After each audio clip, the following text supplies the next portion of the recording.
కొన్నిసార్లు జీవితం అంతే, టఫ్ టైం కొన్నిసార్లు నడుస్తుంది.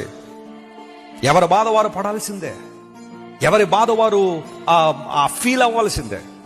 జీవితం కొన్నిసార్లు ఎంత భయానకంగా ఉంటుందంటే మా బాధను మరి ఇంకోళ్ళు ఎవరో పంచుకోలేరు.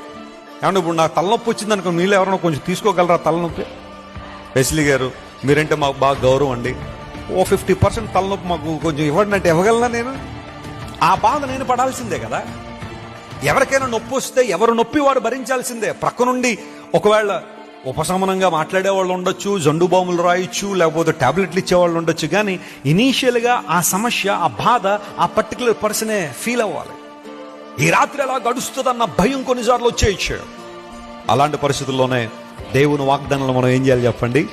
దేవుడు యాకోబు వాగ్దానం, యాకోబు మంచితనాన్ని బట్టి దేవుడు ఆ పని చేయలేదు, లేదంటే యాకోబు సకల పరిశుద్ధుడిని ఆ పని చేయలేదు, కానీ దేవుడు అనుకున్నాడు గనుక నేను నిన్ను విడువక ఈ వాగ్దానాలు నీ జీవితంలో నెరవేరుస్తాను వాగ్దానం చేశాడు గనుక యాకోబుని దేవుడు బలపరిచి నిలబెట్టాడు. ప్రభునందు ప్రియ దేవుని బిడ్డ, ఈ లోకంలో బహుశా నీతో వాగ్దానాలు చేసిన వాళ్ళు చాలా మంది నేను విడిచి వెళ్ళిపోయి ఉండొచ్చు, లేదా కొన్ని కారణాలు బట్టి వారిని దూరం అయిపోయి ఉండొచ్చు.